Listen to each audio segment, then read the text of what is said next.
बिस्मिल्लाहिर्रहमानिर्रहीम। अस्सलाम वालेकुम। वेलकम करता हूँ आप तमाम दोस्तों को अपने ऑनलाइन कंप्यूटर ट्यूटर चैनल में।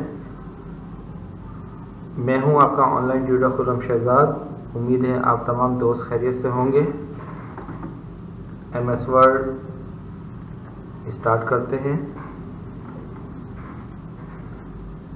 आज की इस वीडियो में हम लेआउट में ब्रेक का कंप्लीट ऑप्शन पढ़ेंगे। तो यहाँ पर हम कुछ पैराग्राफ ले लेते हैं।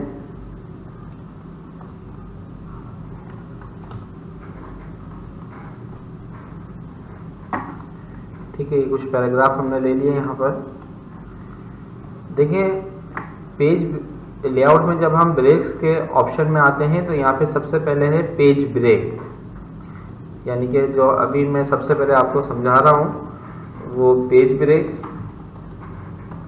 यहाँ हेडिंग बना देता हूँ ताकि आपको याद रहे। पेज ब्रेक के अंदर सबसे पहले पेज, कॉलम और टेक्स्ट रैपिंग।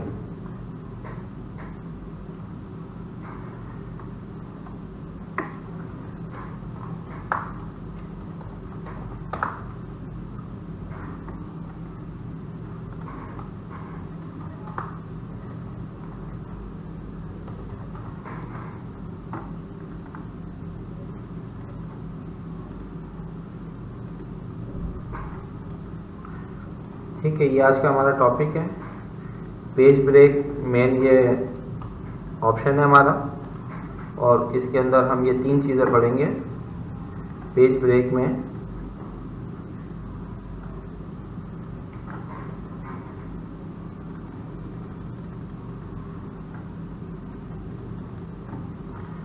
सबसे पहले मैं आपको बता रहा हूँ पेज।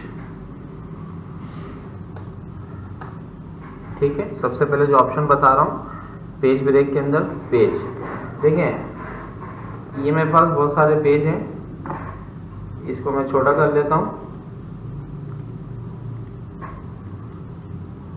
तो ये देखें, 2 पेजेस के ऊपर ये हमारा डॉक्यूमेंट्स टाइप हुआ हुआ है। ठीक है, अब मुझे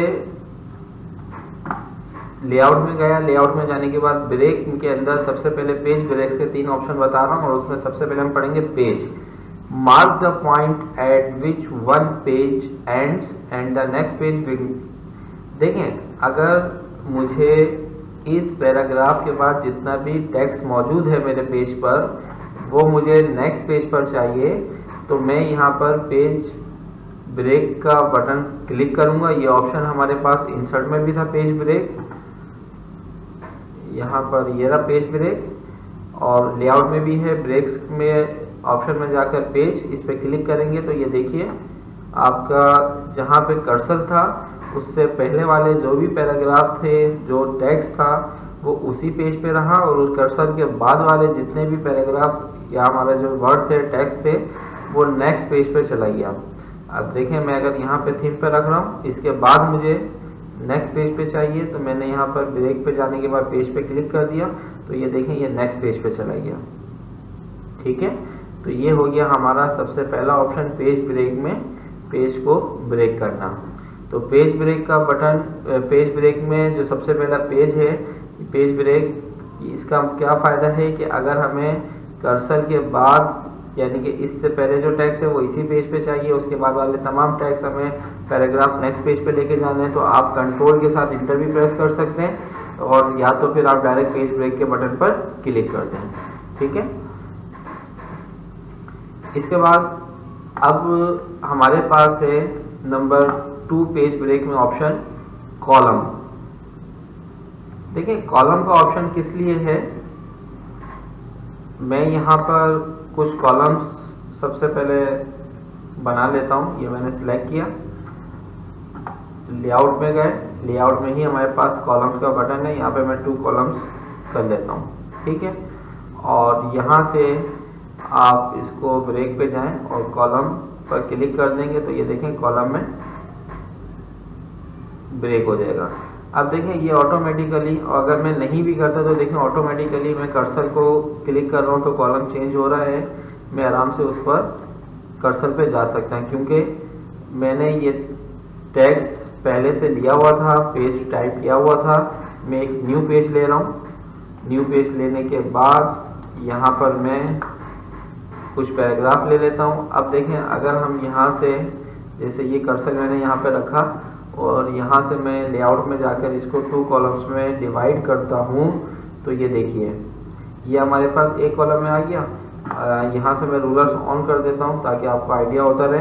अब ये मुझे सेकंड कॉलम पे जाना है, तो देखिए मैं क्लिक कर रहा हूँ तो नहीं जा रहा, जबकि इस वाले डॉक्यूमेंट पे हमने जब कॉलम पे डिवाइड किया था तो यहाँ पे कर्सर आसानी से मूव हो रहा था। तो देखें, इसके लिए हम क्या करेंगे, यहाँ पर मैंने रखा, अब इसके बाद मुझे कॉलम ब्रेक कराना है। तो हम लेआउट पे गए, लेआउट पे जाने के बाद ब्रेक के ऑप्शन में कॉलम के बटन पर जब आप क्लिक करेंगे तो ये हमारे कॉलम ब्रेक हो गए। ये देखिए, ये हमारे पास कॉलम के अंदर इसने ब्रेक कर दिया। अब आपका कर्सर आसानी से मूव हो सकता है। ठीक है, तो ये हमारे पास सेकंड ऑप्शन कॉलम हो गया। इसके बाद टेक्स्ट रैपिंग क्या चीज़ है, देखें, अगर मैं इस जगह पर हूँ यानी कि इस लाइन पर हूँ, इसके बाद जो टेक्स्ट है वो मुझे नेक्स्ट पैराग्राफ के साथ चाहिए। अगर मैं इंटर करता हूँ तो ये एक न्यू पैराग्राफ बना देगा। और अगर मैं लेआउट में जाने के बाद ब्रेक्स में रैपिंग टेक्स्ट रैपिंग के ऊपर क्लिक करता हूँ तो ये देखें, जैसे कि सर्च के बाद मुझे इसको नेक्स्ट पैराग्राफ के साथ यानी कि इस पैराग्राफ के साथ मर्ज करना है। तो ब्रेक में गया, टेक्स्ट रैपिंग के ऊपर जब आप क्लिक करेंगे तो ये देखिए, ठीक है, जबकि इंटर करेंगे तो एक नया पैराग्राफ बन जाएगा। अब ये और मैं इसको डिफाइन कर देता हूँ, जैसे कि ये हमारे पास है, टू चेंज से करना है। इस पर ब्रेक पे गए, ब्रेक पे जाने के बाद टेक्स्ट रैपिंग पे जाएंगे तो ये देखिए नेक्स्ट पैराग्राफ के साथ उसने इसको मर्ज कर दिया यानी कि नेक्स्ट लाइन के साथ। और इंटर करूंगा तो एक न्यू पैराग्राफ बना देगा। ये हमें न्यू पैराग्राफ नहीं चाहिए, बल्कि मुझे इस लाइन को इस वाली लाइन के साथ मर्ज करना है। तो ब्रेक पे गए, ब्रेक पे जाने के बाद टेक्स्ट रैपिंग के ऊपर क्लिक करेंगे तो ये देखिए ये हमारे पास अप्लाई हो गया। ठीक है, तो उम्मीद करता हूँ आपको पेज ब्रेक में पेज का बटन, कॉलम और टेक्स्ट रैपिंग समझ में आ गया होगा। अगर कोई प्रॉब्लम है तो इस वीडियो को दोबारा प्ले करके देखिए। और नेक्स्ट वीडियो तक मैं आपसे इजाज़त चाहता हूँ। अपना बहुत ज़्यादा ख्याल रखिएगा। अल्लाह हाफ़िज़।